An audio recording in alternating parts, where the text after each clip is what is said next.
The Green Park is a peaceful triangle of major trees and grasslands and offers a quiet retreat from city life, right next to Buckingham Palace.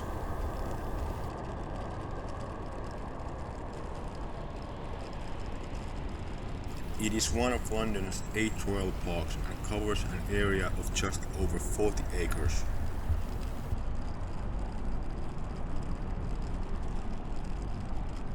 It does though share some common history with St. James's Park next door. It's been a hangout for thieves, notably highwaymen.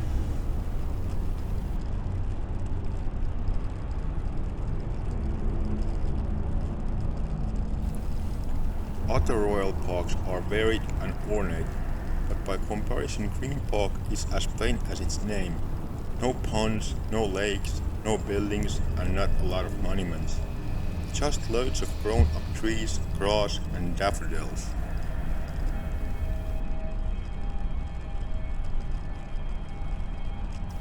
Flowers do not grow in Green Park either, because as folklore has speculated, the park covers the burial ground of St. James's Keeper Hospital.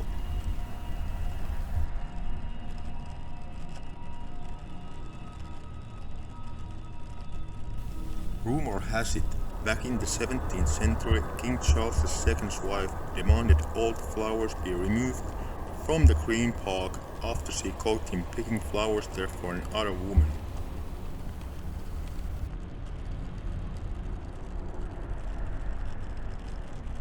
The park still has no formal flower beds, but is riot of yellow in spring when around 1 million daffodil bulbs are in bloom.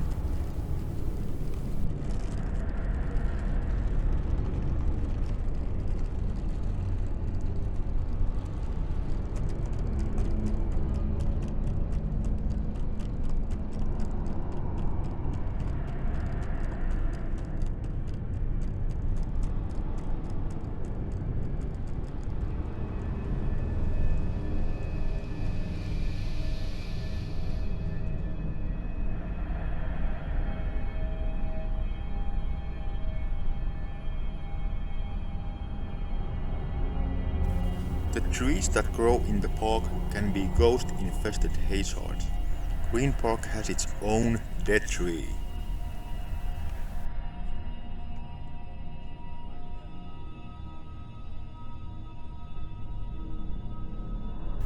The dead tree is said to emanate a woeful feeling of melancholy.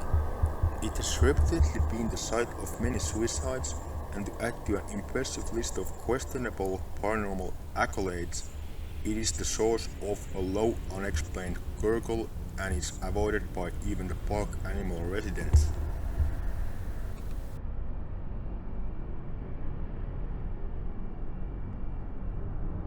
Every ghost book for the last 100 years has mentioned nobody knows for certain exactly which tree that tree is.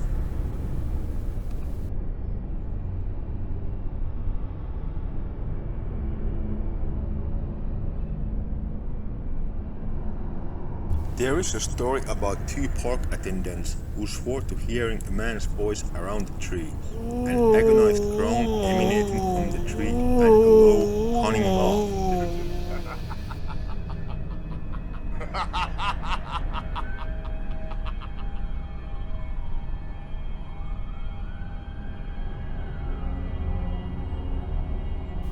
A figure in black has been seen near the trunk.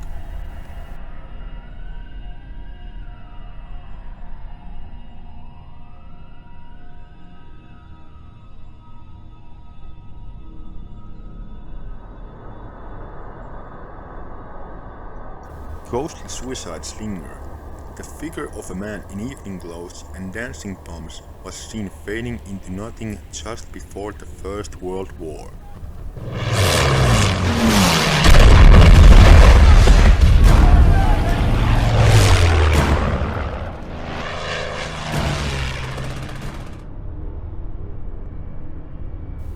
It was thought to be the shade of a man who had poisoned himself.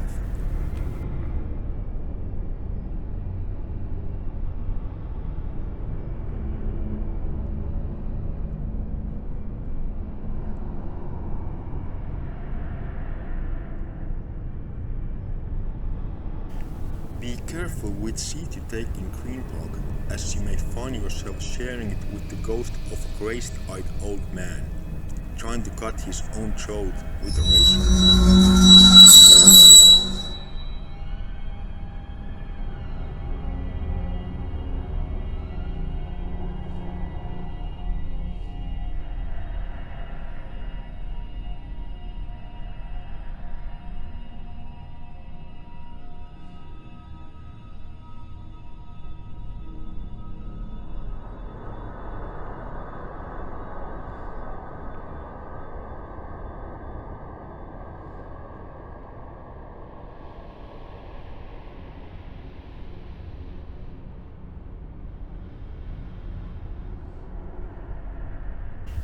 As well as the dead tree, Green Park has a big tree too.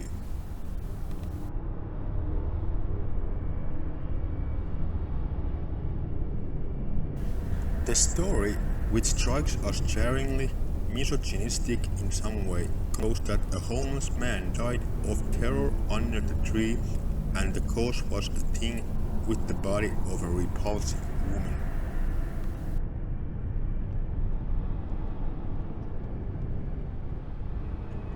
It had a pig-like face with a wolf's mouth and black hate-filled eyes.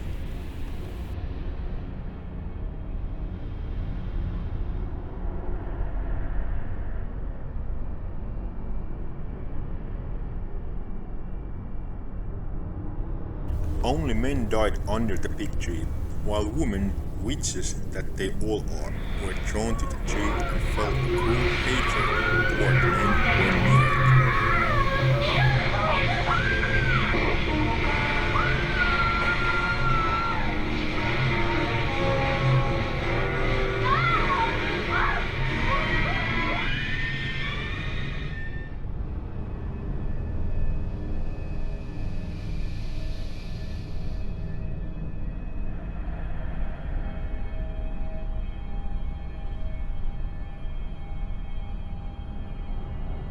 Perhaps the story of the Tree of Death is related to a tale around the beginning of the 20th century.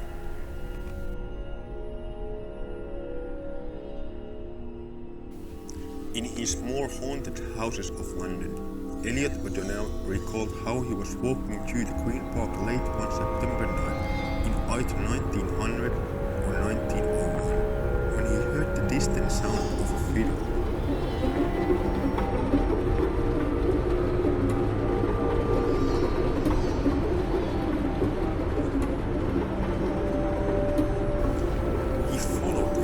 Wondering who was playing so late, until he came to a clump of trees and encountered a policeman.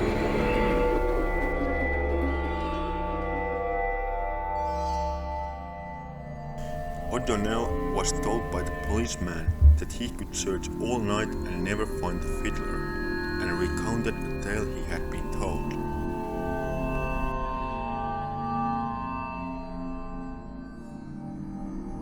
An old fiddler had found a tree to sleep under in Green Park, safe from big ghost things and dark phantoms, but not from fiddle thieves.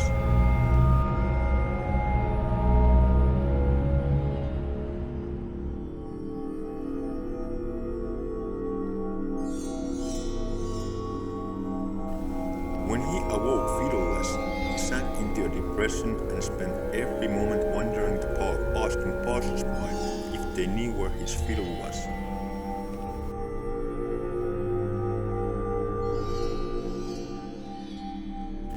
The fiddler was reunited with his beloved instrument, but only in death.